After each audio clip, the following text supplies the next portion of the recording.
everybody. I've seen some faces that were here before and some new faces.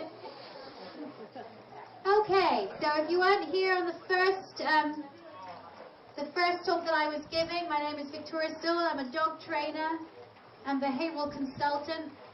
I teach dogs, all breeds, all shapes, all sizes, all issues. From teaching puppies to dealing with some very aggressive dogs. And I use positive reinforcement only. No physical intimidation, only force-free training. And you can teach aggressive dogs in a force-free way. So I'm going to be talking a lot about aggression for this next talk. But first of all, I want to talk a little bit about canine emotion.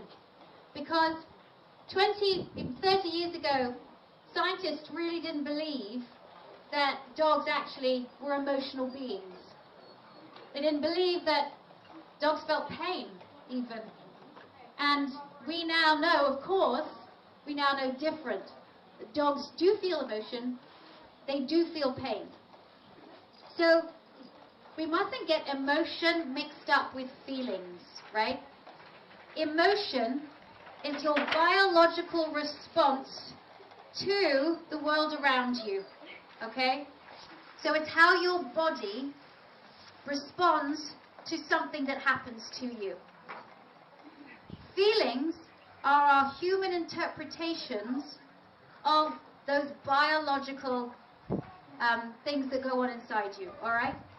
So we know that dogs, beyond the shadow of a doubt, experience emotion because they have the same physical and mental responses as humans do. But we can't exactly say how they feel. Do they feel like we do? Well, what do you do when you're in a football game and your team is winning? Do you jump up and down? Yeah? Do you make noise? So you know when you're excited, when you're feeling that excitement, you jump up and down and you make noise. What do your dogs do when you come through the door at the end of the day? Do they jump up and down? Do they bark? Do they make noise? I'm going on that later. Yeah, I know, go get it. That's a big monster, that is. Our dogs do that too. They like to jump up and down, or they like to make a lot of noise, they like to bark. Alright? And then we tell them not to, because it's annoying, because we can't have dogs jumping up, or we can't have dogs barking. But we do that when we're excited. We make noise, we jump up and down, and it's exactly the same with a dog as well. But as you're going to discover, and as you probably know, that dogs do a lot more. They bark for a lot of other reasons as well. But all of these are responses to the emotion that they're feeling. So we know, beyond the shadow of a doubt, the dogs feel joyful. They feel fear. They feel excitement. They feel loneliness, abandonment. They really, really feel it. Okay? Because when they're sad and they take themselves away and they curl up in the corner and they try and make themselves smaller, we humans do exactly the same thing when we're sad or when we're depressed or when we're lonely. Remember, 15,000 years of evolution, we're very similar in many, many ways. But, can dogs feel jealous? Can they feel guilty? I do believe that dogs can feel jealous, okay? When you have two dogs, and you're petting one dog, and the other dog comes over, like my Chihuahua does, after I've been petting my chocolate Labrador, whether that's jealousy or whether she just wants attention, she doesn't want me to give attention to my chocolate Lab, well, that is the true definition of jealousy. Really? When you don't want somebody's attention being diverted elsewhere. So I really do believe our dogs can feel jealous. However, guilt requires a much higher level of thinking. So, guilt. In order to feel guilty, you have to have what is called theory of mind, which means you have to have the ability to understand how your behavior affects others. You have to understand how, if you're happy, how that could affect another person. If you do something wrong, how that would affect another person, okay? You have to have theory of mind. Now, it's not believed as yet that dogs have the same level of theory of mind as we have. That dogs actually can feel guilty. But that look that they give you when you come through the door at the end of the day, and they've chewed up your favorite pillow, that look they give you is more in response to your body language and your anger and your, oh, what did you do? Rather than their ability to remember that it's connected to the pillow and that they're guilty for it. Because in order to have guilt, you have to have a higher, you have to have theory of mind, a higher ability to think and to reason. And we don't believe that dogs can do that yet. Who knows? It's just, you know, we're trying to find out about these animals more and more and more every day. It's just taking us a long time to do so. Okay, so your dogs can experience emotion. Let's talk about behavior issues. Vocal language. All right. We're going to see a video that might make some of these dogs in the audience bark. I apologize for that. You'll see a major barking issue, and then you'll see me helping the lady deal with that issue. So we have a Pomeranian and a Maltese. Bless their hearts. The loudest dogs I've ever encountered. And in fact, their barking was so loud that when we had a decibel meter, it actually measured as loud as a jet plane going off. That's how loud. And in fact, it was very serious because there was a small baby in the household. So the husband was already experiencing hearing loss. And so you know that that baby is also going to experience hearing loss if the dogs continue to bark in the way that they did. So cover your ears. See how this goes.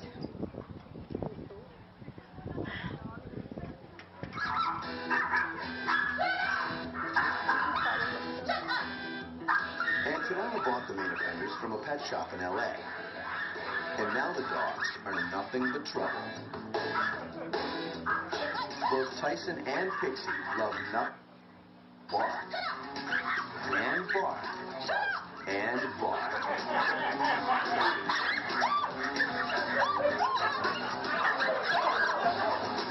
I'm totally at my wit's end because as far as I can see, I've tried everything. Lee and Antonella have spent a fortune on personal dog trainers for their pesky pooches, but nothing's worked. That's the only thing that works. The way that you talk to them, the pitch of your voice speaks volumes to your dogs. Can you hear that my voice has got a lot lower? The words I say are a lot slower, and my body is very relaxed. If I suddenly start talking like that, really high, you're going to get that reaction. See how the pitch of my voice has changed them and made them more excited? Very soft, long words, and relaxed body. Good, quiet, Pixie. Lovely. Good, quiet, Tyson. Less is more. Don't talk to them so much. Don't reward them all the time with your attention. Turn your back. That bark makes you turn your back. Victoria keeps her vocal commands to a minimum and lets her body do the talking. Pixie and Tyson are immediately much calmer. All right. So, sorry. So you can see that her response to those dogs just made it worse. Come on, people. How many times have you shouted at your dog when your dog's barking? I've done it too. And of course, that just makes the dog bark more. They really respond. Remember what I said in the first talk? They really respond to the pitch of our voice, the tone of our voice, to our body language, to our energy. And one of the ways we can stop barking dogs from barking so much is to ignore the barking. Right. So if you have a dog out there that barks for attention, you don't give it attention until it stops barking. You wait for 3 seconds of quiet. Then you give attention to the quiet. If your dog barks at you again while you're giving attention, you immediately stand up and you turn your back and you don't give any attention until the dog is quiet. I don't care if your dog barks for 20 minutes at you. Do not give in. Because one of the reasons why dogs continue with behavior that is unacceptable in our society, we don't like, is because we actively reinforce the negative behavior by telling them to be quiet when they're barking. Well, great, they just got your attention. They just got a reaction from you. Awesome. So we inadvertently reinforce that behavior. But if you go, okay, today, I am not going to reward that barking with my attention, and do that, I guarantee you, it is going to change the way that your dog responds to you, and you only give response to your dog when your dog is quiet. Never miss a chance to reward good behavior. Even if you haven't asked your dog to do something, if your dog is in a situation that's just been quiet, just say, good. That's all. That's all you need to do. Mark it. And the dog will hear you, and the dog will go, okay, good. She likes that. So I'm going to do that behavior again. I'm going to give that to her again. What is the best prescription for a dog that barks too much? What do you think it is? Ignore. But what else? What is even better than that? Exercise. Hallelujah. Praise be. Exercise. That is the one prescription that I tell people.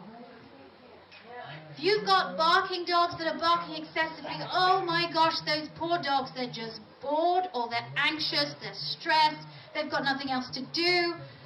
Walk them, mentally stimulate them with puzzles, with games, give them something else to do. Remember, these dogs were bred in order to do work for us. Now, they've evolved to become companions in our home, but they still retain their amazing instincts, okay? So therefore, allow them to be able to have less boring lives. They're not supposed to be on your couch 24/7. They're supposed to be walking. And some of the worst barking issues I've been to, the people just haven't walked their dogs enough. Don't overly walk your dog either, because too much exercise can stress dogs out even more. So it's a real balance. That's what you need in your dog's life. So what I do, I might do an hour of a walk a day. I'll do a bit of playtime in the garden or in the backyard. I'll do some chew time with toys. I'll do some massage time. I'll change my dog's days up so that they're never bored. I'll play music to them. I'll do this so that my dogs are mentally exercised, physically exercised, and mentally and physically stimulated as well, which is really important for dogs throughout the day.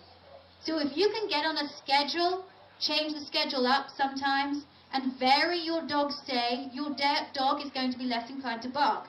However, when you've got dogs that are barking because they are aggressive, because they're reactive, because they're saying, go away, that's a different deal. Dogs still need a lot of exercise, a lot of mental stimulation, but you have to get to the root of why the dog is doing it, why the dog is fearful of other dogs. That means now you're going to have to do socialization, more introducing the dog to the things that the dog's barking at that it doesn't like, okay? So there's a lot of ways that you really can minimize barking, but please, oh please, do not put on a barking collar to a barking dog, all right? Please do not put a shock collar on a dog and shock it because it's barking. How would you feel if your wife said to you, too much, I'm going to put a collar on you, shock you each time you talk? Right. And that brings me on to shock collars. Can I just give 2 seconds to shock collars, please? I hate them with a passion. I hate electric fences and I hate shock collars. And there are more and more and more studies, thank goodness, that are showing how detrimental they are to dogs. I know we humans want quick fixes. We live in a society where we want fast food, where we want instant gratification, and we want quick fixes. But shock collars not only damage your dog psychologically, they actually change the way your dog's brain works. And when you're talking about dogs being fried by shock collars, it absolutely can happen. We see so many dogs that are on shock collars that are more aggressive, more reactive, more nervy, more anxious. And people who use shock collars and say they're safe, they're fine, it's just a little stimulation. Okay, take a shock collar if they're that safe and put it on your child. And when I tell them to do that, they're like, oh, I'd never do that. Because what would happen if you put a shock collar on a kid? Social services, thank you. You'd be off, you'd be taken away, wouldn't you? But we're allowed to do it to dogs, aren't we? We're allowed to do it to dogs. Because they're dogs after all. So it's not abuse. Yes, it is. And you know what? Now again, with more research, now he's barking at something between that he can see back there and the other dog back there. There you go. So if you want to move, you can. Don't feel like you need to, so we want to take it away. And he's barking at the dog behind him. And now we're all barking. If at any time your dogs are too stressed sitting here or too antsy, and they just take them out, walk them around a little bit and bring them back in. It doesn't matter if you get up and walk out, I won't be offended. Okay, so that's why, people, we now know, do you know that dogs have the same problem-solving abilities as a 2-year-old child? Science has now shown us that there is very, very little difference between the cognitive abilities of a child and the cognitive abilities of a dog. So really our dogs are like 2-year-old children, with their canine abilities on top of that. So is it still okay to put a shock collar on a dog? I don't think so. This is where we need to, as a society, move forward in the way that we treat our dogs. And I know in this county, there's a lot of animal cruelty. And in my county, where I live too, Metro Atlanta, there's a lot of animal cruelty. And how do you define cruelty? Do you define cruelty as the electric fence, the shock collar? I do. I do, because I don't think we need them anymore. If you want to contain your dog in a property, get a solid fence. If you have a large property, just do it on a small part of your property so your dog has this space. Too many dogs are getting stolen from electric fences.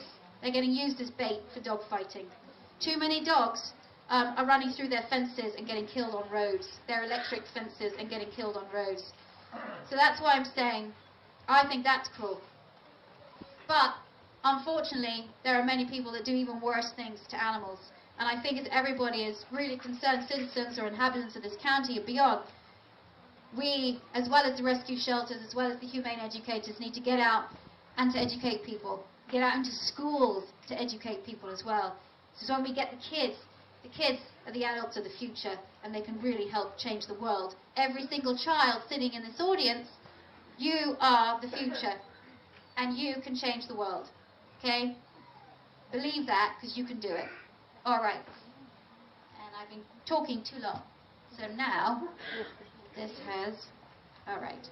Stress, fears, and phobias. Okay, you know what happens when you feel stressed? Somebody's chasing you.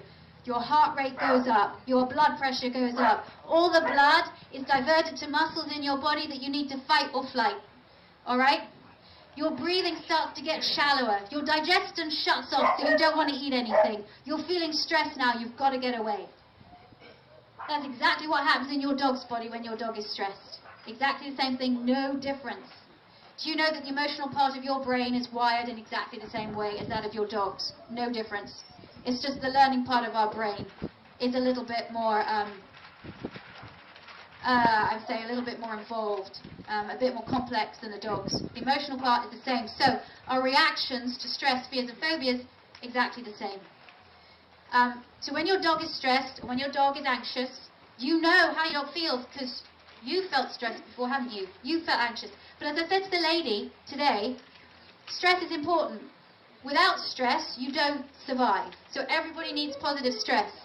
But it's when dog's too stressed, and too stressed a lot of the time, that can become a real problem. And you can get aggression, and you can get health problems because of it. Okay, so here it is. So the dog goes through a stressful period, right? Stress level goes right up. But then when the stressful period is over, the dog can come back down to normal.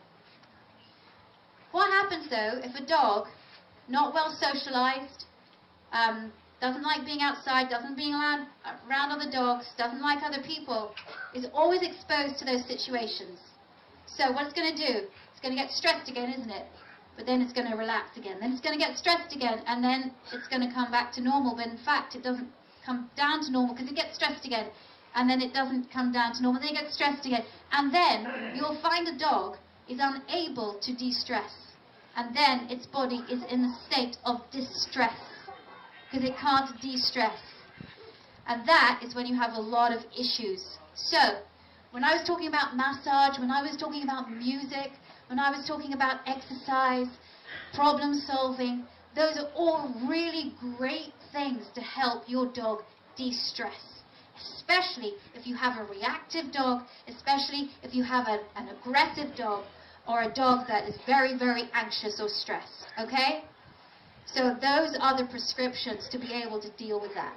But the biology of stress is the same in your dog's body as it is in yours. Now, a lot of dogs suffer with separation anxiety. I'm going to show you a dog here in New York, or it's New Jersey, I think, that had major separation anxiety. So much so that he had destroyed the house. He was a Pity Rhodesian Ridgeback mix. He had destroyed the house, and in fact they had to board up their windows because he'd been out of the window. He'd actually go through a plate glass window 6 times, or was it 8 times, and had cut himself and taken to the veterinarian. They had to put a baby gate by the stairs because if he got up the stairs when the parents were out, he would get out of the window on the 2nd floor. You'll see footage of that. So this is a dog that was well anxious, right, when his people left. Here you go. Might need to turn this up a bit.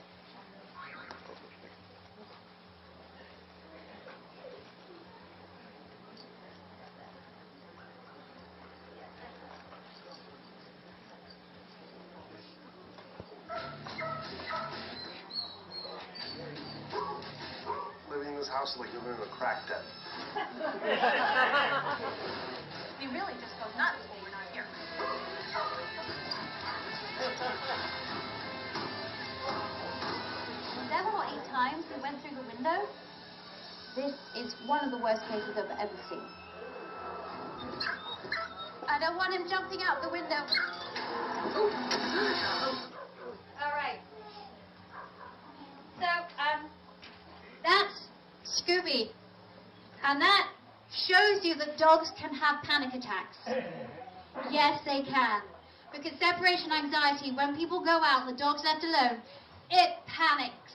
And all it needs to do, all it has to do is to get out of the house as quickly as possible to try and find its people.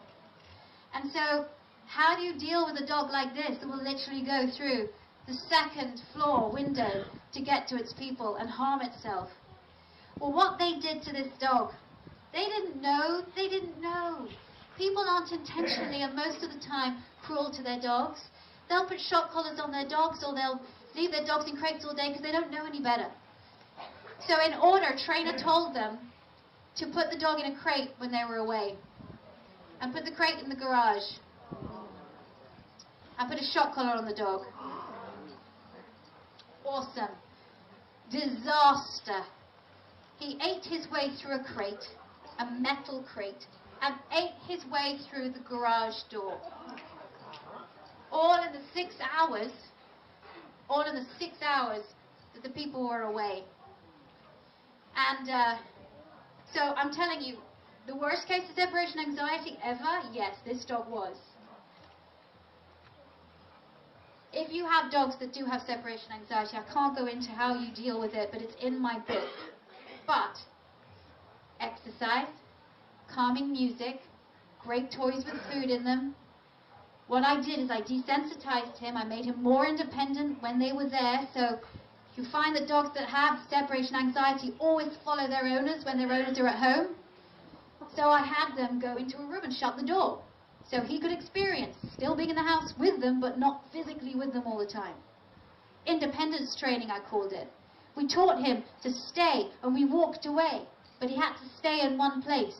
We did all of these things in the home before we left. Then we did this great stuff, is that humans are very ritualistic, as I said before. We like our rituals. What do we do when we go? We're about to leave the house. We might lock up, we might turn lights off, we might get our keys and our bag and our coat. And so these are all triggers that the dog goes, oh, she's going.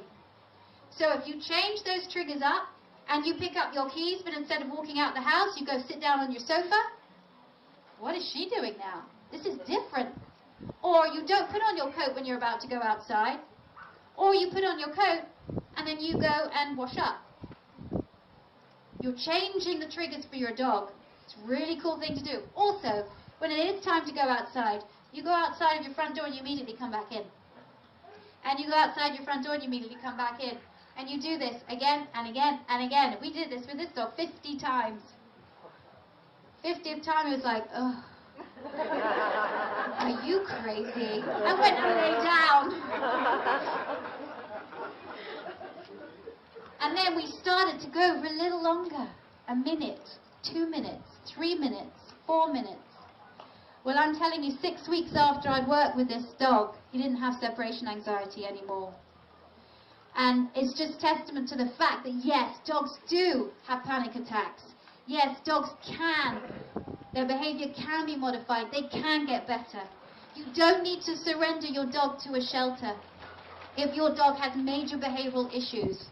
Because there are things you can do and there are people that you can call that will help you. Okay? All right. I don't know what this is. Oh, we're going to go through that. All right. I want to talk a little bit about why dogs are aggressive. Why are dogs aggressive, do you think? What do you think aggression is? Fear. Fear? Good. What else? Protection? Yep. Stress? Yep. Yep. Pent-up energy? Territory? Anxiety? Sometimes dominance? Sometimes controlling? Okay. Again, in my whole anti-dominance tirade, a lot of trainers out there will say that if your dogs are being aggressive, they're trying to be dominant. No. Very few dogs, very, very few dogs are actually dominantly aggressive. Most dogs are aggressive because they feel insecure or they might fear.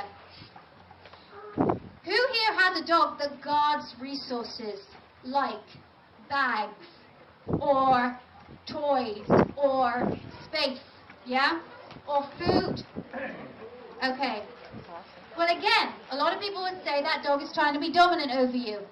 The dog is trying to control, but the dog is controlling something that's very, very important to him. Don't we guard our stuff? Do we guard our stuff? Don't we put alarms on our houses and lock our cars so that people can't take things from us? We do the same things. So,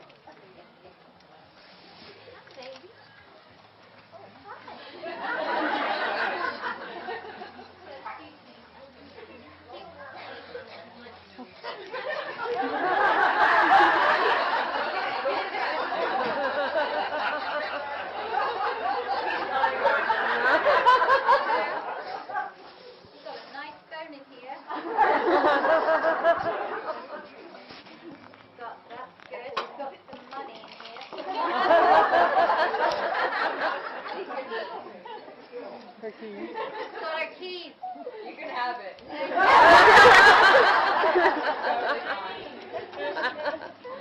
There's enough to buy my book here, actually. What have I just done? I just took her stuff. I compromised her very safety and her potentially her ability to survive by taking her stuff. Right? I took her money. Without money, she can't buy things to eat. If she doesn't eat, she's starved. Right? I took her keys. These are her car keys or her house keys. She can't drive a car, so she's going to have to walk home. This will compromise her survival. You see how we guard objects? These are very important to us. When dogs guard food, or they guard their toys, or they guard space, that's not a dog being dominant. That's a dog that's saying, this is very important to me. Don't take away your dog's food. Don't take away your dog's toys. Don't take away your dog's bed. Because those are important to the dog, right? There's no difference. Thank you. Sorry. Just want my coffee back. There you go. All right. So dogs guard things because they're important for their safety and their survival. And a nice comfy bed, it makes them feel good. And you go and take it away? What happens? Okay, what's your name, sweetheart? Say again?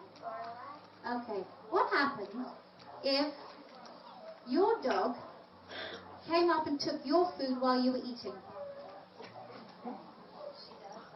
She does. Does that annoy you? Do you tell your dog no? Yeah. I don't think dogs should come up and take our food whilst we're eating. I also don't think we should go and take our dog's food whilst they're eating either. I also think that if a dog picks up something in its mouth, the worst thing to do is to go and try and pull it out of its mouth. Unless it's a chicken bone or something that can really do your dog harm. So, if you want your dog, if you're worried that your dog could pick things up and eat something that could harm them, you have to teach your dog to trade. And here's how you stop a dog from resource guarding, okay? So if you've got a dog that is resource guarding a food bowl, won't let you near its food bowl. The way I train it, instead of being confrontational with the dog and hitting the dog or pushing it away or doing awful things to the dog, what I'll do is that I will take a food bowl, an empty food bowl, and I'll put it on the ground. And the dog automatically goes to it and then sees there's no food. And then it looks at me. And I go, really? And then I add a bit of food in there. And the dog eats it and then looks at me again. And then I add some more food. And I do it again until the dog has finished his meal. And I do this for weeks until the dog is always looking at me to provide the food. So now, my presence near the dog's food bowl is a really important one. And I gradually build it to the point where I can walk past the food bowl, I can add food as the dog is eating, and the dog no longer feels the need to guard. This is the way that we work with dogs that resource guard. But here's an even better way too. If your dog doesn't give up toys or doesn't give up objects in his mouth, teach your dog to trade. So what I'll do is I'll get 2 toys, I'll give the dog a toy, the dog will be munching on the toy, and then I'll bring another toy. And as soon as the dog sees the other toy in my hand, it drops the toy it has in its mouth. I say, drop it. And I give the dog the other toy, and I say, take it. And we do this, drop it, take it, drop it, take it, drop it, take it, drop it, take it, until the dog sees it as a game. Remember what I said. Don't have a relationship of confrontation with your dog. Make everything play, fun, a game. Attempt a bloodless coup, and you'll win. You will be successful, and your dog will love you even more. Isn't positive reinforcement great? Because it takes away all that confrontation that you could have, especially when dogs do very difficult behaviors, such as being aggressive around their food or being aggressive around objects. So we know that aggression is because of that fear. Don't come on my territory. Don't come near me. Let's say, who has dogs that lunge on the leash? Yeah? A lot of you. Okay. If your dog loves food, food is very powerful to use because food actually changes the way the brain works. So if you have a dog that lunges on the leash, there's a whole great protocol in my book that will teach you how to get your dog to stop lunging on the leash and how actually to get your dog to actually like the thing that it used to lunge at. You can change the way that your dog thinks and feels and learns. So if you have an aggressive dog or you have a reactive dog, don't think it's the end of the world and don't surrender to a shelter because you can help your dog and there are people out there that can help your dog too. This is an aggressive pug. that I'd work with. A lot of techniques, again, a food bowl guarder. You know, and you think, yeah, it's a little pug, but this is a vicious, vicious pug. And I've worked with mastiffs that are food bowl guarders, 2 German shepherds. And it really can change the way that a dog responds by using positive reinforcement. Now, if you want to follow me on Facebook, please go to facebook.com/Victoria Stilwell. Twitter, actually that's changed now, it's @VictoriaS. And if you want to find some really great solutions, if you want to learn how to teach your dogs to sit, stay, come to you, play a game of tug, if you want, basically anything you want to know about dog training, go to youtube.com/ehowpets. There are a series of videos on there that I've done that are really great to watch. They're short, and they really take you through dog training. And if you've got behavioral issues, it tackles all kinds of behavioral issues as well, so that you can watch them and hopefully use them and apply them to your own dog. Now, with regards to questions, if you can just shout the questions out and I'll answer them because we only have one mic. Who has any questions out there? Anybody have questions? Yes. What if you're the resource that they're guarding?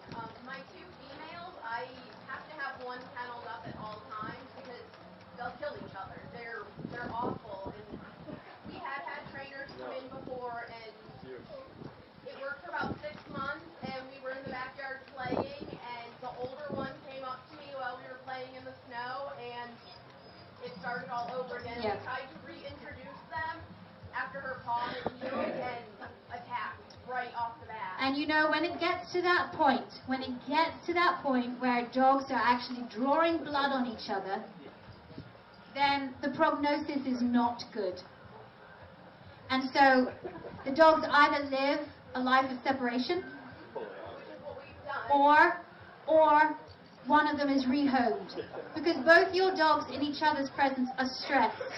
This is very normal. What's happening in her household is very normal. In multi-dog households, most of the time, dogs do not choose their own friends. We choose our dogs' friends for them. So we might bring in a dog that doesn't get on or stresses our other dog out. And that's why it's really important, if you're going to get a second dog, take your dog to the shelter. Do loads of different situations and environments where those 2 dogs can be together. If the shelter will allow you, bring the dogs home so you can see how they interact on each other's territory. And then you'll get a better idea if they're going to get on. If it gets to the point where 2 dogs are fighting and they're drawing blood and they're putting each other in the hospital, I'm afraid you're pretty much done, because the prognosis of that is not good. Unfortunately, when dogs are aggressive, as soon as a dog is bitten, a dog can bite again. As soon as a dog has bitten one time, you can never ever guarantee that that dog won't bite again, even with behavior modification. Alright? And so that's why aggression is a very, very serious issue. You need to get help if your dog is bitten in any kind of situation. Now, I work a lot with dogs that are bitten, but I also do a lot of dog bite prevention. I go into schools to talk to kids about how to be safe around dogs. But also, I work with now a forensic canine bite investigator. And we go into homes of people and children, so adults and children that have been either mauled or killed by dogs. And we evaluate the dogs before they're put down. And we find out from the forensic evidence which dog did it and why. Now, it is very rare for dogs to kill people. Remember, 78.2 million dogs in this country, and there are on average 34 deaths. But most of those deaths are children. So try telling that's rare to a mother that's just lost a child. That's why it's really important that we're not confrontational with our dogs. It's also really important why we give kids education, and why there has to be owner responsibility and accountability. So again, as a dog-loving nation, as a dog-loving county, you have to be the people on the front line to report people of animal abuse, to report people that are irresponsible or reckless with their pets, because it's your duty to protect not just yourselves, your animals, but your children too, and other people's kids. Because I see what happens when things go badly, badly wrong. Just because a dog's bitten doesn't necessarily mean the dog's going to be really harmful. The dog bites because it's warning you. The way a dog bites will show its intention. Okay, so if a dog just snaps at you, that's a warning, okay? Because believe you me, dogs can bite in and out 3 times in 1 second. So if they really want to harm you, they can get you. But that snap is a warning. If a dog gets you, but doesn't actually sink its teeth into you, just bruises you a little bit, that's still a warning. Still an intent to warn you. If a dog bites you and it's less than half of its canine, that's a bite, but still the dog is not intending to do major damage. It's telling you to go away, but it's not wanting to really, really hurt you. But anything above a major, major bite where it's longer than half of a canine is a very, very, very serious bite. And that's why dogs in shelters that have bitten, it's very, very dangerous for those shelters, depending on the circumstances of the bite, to adopt those dogs out. And I'm all for saving and working with aggressive dogs as much as possible. But I'm also very realistic, and there are some dogs that are just cannot be in society, and they need to be euthanized. So it's a tough subject, but the way your dog bites and where it bites will signal its intention. So if your dog has bitten, or you know of a friend's dog that has bitten, find out the history, what happened before, during, and after the bite, and where was the bite placed. Dogs will bite when they're woken up from their sleep. Some dogs will. That's why kids, any children here, do you wake up a sleeping dog? No. If a dog is eating, do you try to get its food? If a dog's on the sofa, when you want to go sit down, do you take it by its collar and pull it off? No, you don't. Let sleeping dogs lie, let eating dogs eat, and if a dog's on the sofa, go get your parent to go get your dog off, and not you yourself do it, okay? These are all going to help you in a dog bite. Now, because you're dog lovers, kids out there, we all are, when you see a strange dog, you probably want to go pet it, don't you? I'm the same, I want to go pet it. But let's just think from a dog's point of view. This is why so many people get bitten by dogs when they've gone up to go say hi. Okay? Because if you think about it, what would happen if suddenly a stranger came up to you and went, "Oh, you're so cute, and I really like it. Hi."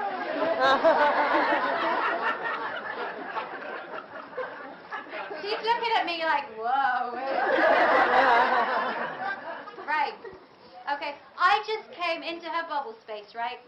I leaned over her. That is a dominant gesture. I looked her right in the eye. That's a threat, dog language. I extended my huge paw over her, and I tapped her right on top of the head. This is what we do to dogs. Strange dogs we don't know. We go, "Oh, your dog's so cute." And we do this. No wonder the dog's looking, "Oh my gosh, don't come close to me," and then sometimes biting. We all have a bubble space, right? Okay? He doesn't know me, but I'm going to come right into his bubble space. And that is rude for me to do that to him. And it's also rude for us to do that with dogs. You won't see me ever go up to any dog, any of these dogs here, and go, "Oh my gosh, hi." You won't. In fact, I ignore most of them. If I want to interact, I'll be there and I'll either go down like this if it's a small dog, or I'll just stand like that and go, "Hey." And I'll allow the dog to come into my space. Kids, if you do this, you'll keep yourself a lot safer. Adults, if you do this, you'll keep yourself a lot safer. Remember, you don't want strangers to come up and pet you, so please remember that it's the same for dogs. Unless a dog's really sociable and comes into your space and doesn't care. Okay, another question. Yes, ma'am. I kind of use everything, like collars, pillows, braces, Okay. anything. All right. So that's called pica behavior.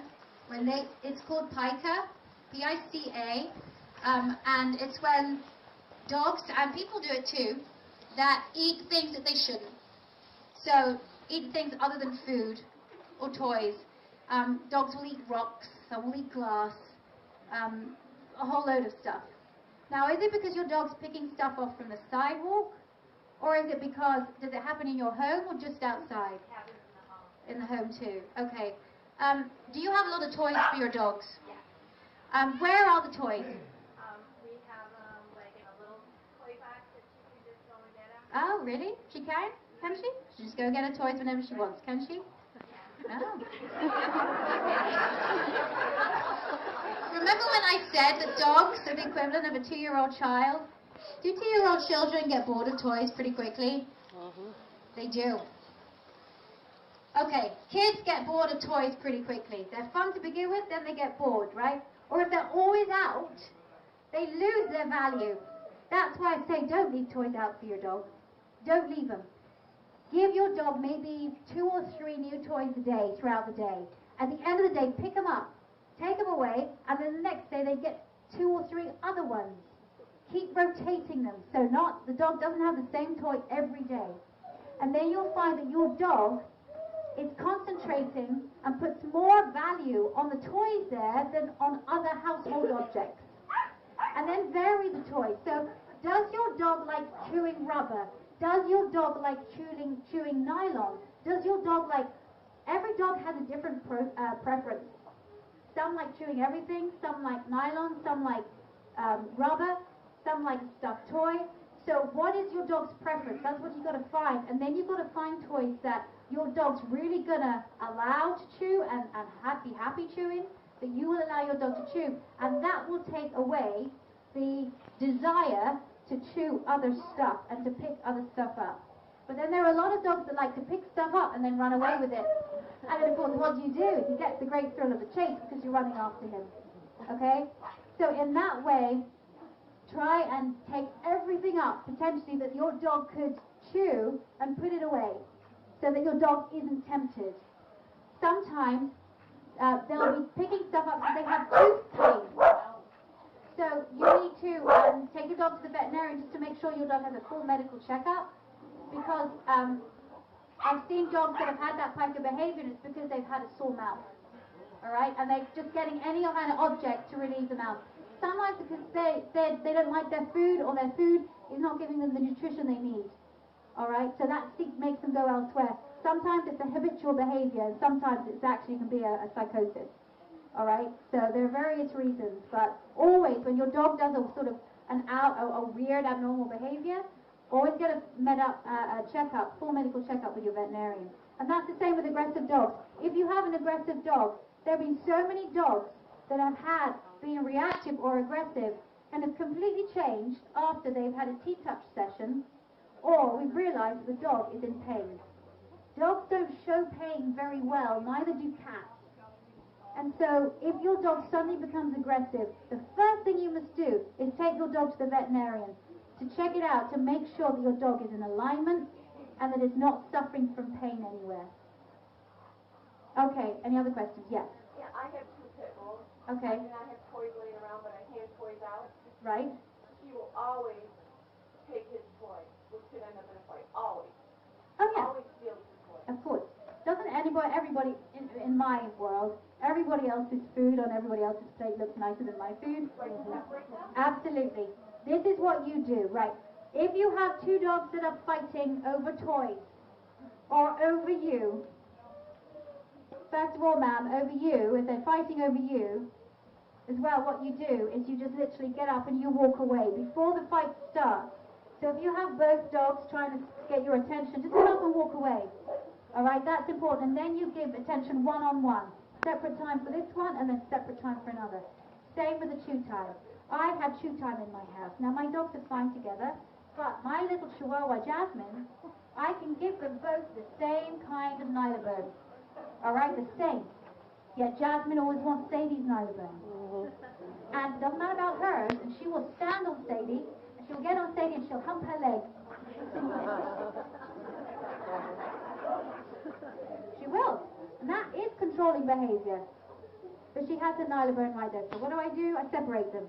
Now they have chew time.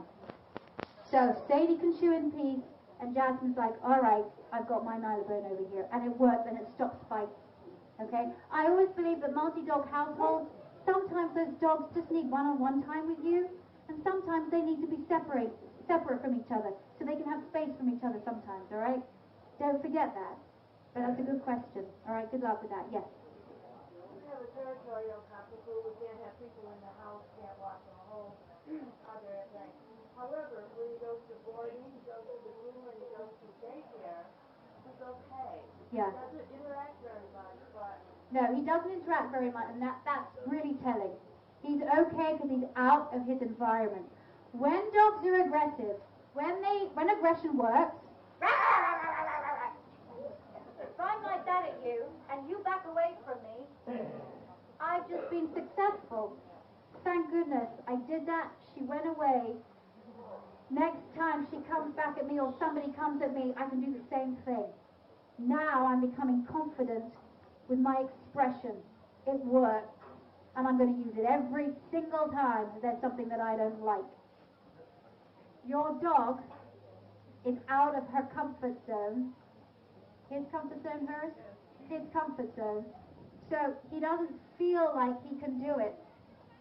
But straight when he's back in his comfort zone and he knows that it works there, that's why he's more confident about expressing it there and not when he's out. Also, he might not just be as protective of you, his property, his home, or fearful. Out there, he hasn't any choice. So what you have to do is you have to get a trainer into your home to work with him in your home. The fact that he doesn't interact outside is very telling. He's just tolerating it, shutting down until he can get back inside where he can relax and really, truly express his true behavior. Have you ever seen dogs that are dog aggressive and they take them into a big dog pack, into a big enclosure, and the dog's not aggressive anymore? Amazing. Some dogs that works with, but most dogs, when they go through that therapy, it's called flooding, shut down. It's a survival instinct. If I shut down, nobody's going to do anything to me. I'm not going to do anything.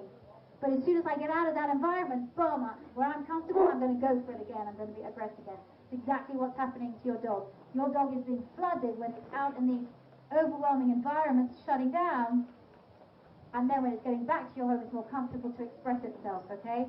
So you need a trainer to come in and help you. That's a major issue. All right, yes. Yes. We have a 1.5-year-old Brittany, and she loves people, she loves other dogs. When we brought her here today, she had a panic attack. Yeah. 1.5-year-old Brittany loves people, loves other dogs, came here today, had a panic attack. And right. So now she's in the car, so my question is to you, if it would be better to try to bring her out so No. we can work with her, or let No, her you're leave? done. You're done. She goes home. She all right in the car? The windows down? All the way down. Okay. She goes home. Don't. It's too much. You know, these environments are pretty overwhelming for dogs. And if you think about it, you know, we would love our dogs to be sociable with every other dog that it sees and every person that it sees. But when you're walking down the street, are you saying hello, hello, hello to everybody that's walking past? Do you go up and touch everybody that's walking past? Or go nose to nose with them? So why do we expect our dog, I'm not saying you expect your dog to do that, but why do we expect our dogs to do that? We might not like the person or like the look of the person that's walking opposite us. You know, we don't say hello to everybody, yet we want our dogs to do it. It's just not realistic. And some dogs, like some people, are too overwhelmed with this kind of environment. And it's cool. It's fine. You know, every dog is different. So if your dog can't tolerate an environment like that, my dog couldn't. My Sadie could, but my Chihuahua couldn't. So I wouldn't bring her. And she's told you now, so listen to her, okay? That's the best thing you could have done, which is remove her, all right? Okay. Anybody else? Yes, ma'am. Do you have a suggestion for smart toys? Do I have a suggestion for smart toys? Okay, yes, I do. Has anybody heard of Nina Otterson? Yes? Okay. Go, I think it's NinaAutism.com. She does fabulous puzzles for toys. Great interactive dog puzzles. Get them. Because they're so good for problem solving. And you hide food in all these different puzzles, and the dog's got to work out how to get the food. Fabulous. Kong toys as well. I love them. You know, where you can stuff peanut butter in one, or you've got the bone of another, or you can put kibble in some others, and they wobble all over the place. My favorite toy for dogs that like to chase things is the Chase It toy. So, and actually they copied me because I had it on my show about 8 years ago. And then somebody patented it. Darn it. But what I got was a lunging whip. And at the end of it I put a toy. And then I just whirl it around. My Chihuahua loves it, loves chasing it. It's great. But what I need is in the morning when I'm getting ready for work, he goes to front, we're going to be just far past this. I'm always trying to get it. I roll up things, I towel it out. That's great. Yeah, okay, so why don't you do with a Kong, instead of just feeding him, oh, this is a great tip, everybody. Everybody can do this. Don't feed your dog from a dog bowl anymore. Feed them through toys. Because that way, they don't eat their meal in 2 seconds flat. And they're working to eat their meal. They're working. And after that half an hour of working to get their food, they're tired, so then they sleep. So instead of that, you put his food into a Kong toy, put a little bit of peanut butter or something to make it a bit more palatable if it's kibble, put it in the freezer the night before, bring it out 20 minutes before you're about to leave or whenever you feel like he starts to get a little crazy barking, and then give it to him. And that's going to take that sucker a long time to get through that, okay? Yeah. All right, one last question. Yes, ma'am. So I have a 12-year-old English breed, and for the past year, he doesn't want to walk on the leash anymore. The 12-year-old mixed breed doesn't want to walk on the leash anymore. Yeah, it's because like a scavenging event where he's looking for like dried grass clumps to eat. So he's becoming a scavenger. Okay. So when dogs get older, their behavior can change. They can go in cognitive decline, exactly like people can. All right? And they might start to exhibit behaviors that you've never seen before. And they might start to scavenge or eat different things like grass. And sometimes it's because dogs like the taste. They develop a taste for it. Other times it's because they don't feel well. Their stomach feels uncomfortable. They eat grass to throw up. But if your dog, I don't mind a dog sniffing on the ground. I don't want it picking up a lot of stuff. So it's up to you to walk it in places that are grassy. I mean, some I don't know where you live, but or just when I have a dog that's scavenging, I'm like, woo, let's go. So when I see the dog's head go down and the dog's mouth start to open, I go, yay, let's go, and off we go, and I charge the walk up a little bit. Do you know what I mean? But I think that it's because your dog is 12 years old, I think that there's something going on there that's causing that issue. And certainly with dogs that don't want to walk on the leash, please, it's not your dog being stubborn. How many times when I've had people say, I've got this English bulldog and it's really stubborn because it won't walk on the leash. Well, have you seen the anatomy of an English bulldog? You get it, right? I'm in pain, it's uncomfortable, I can't breathe properly, I feel uncomfortable. Also, do not walk your dog right after you've fed it. Wait an hour after a walk to feed your dog. If you want to take your dog for a walk, wait for an hour after it's eaten to take your dog for a walk. Dogs, when they eat, can sometimes feel full and uncomfortable, like we can. And dogs, especially the deep barrel-chested dogs, can get bloat. So if you feed it and then you immediately exercise it, that's a danger, a no-no. So just be aware of that, okay? That's all we got time for. I was going to say something. Oh, yes. The people who were lined up here to sign books, I'll be signing again. And then after that, I will go outside and we can take pictures, okay? So if you want a picture, please do it. We'll do it out in the sun so I can get warm. And I just have to say thank you so much for a wondrous restful for Emily.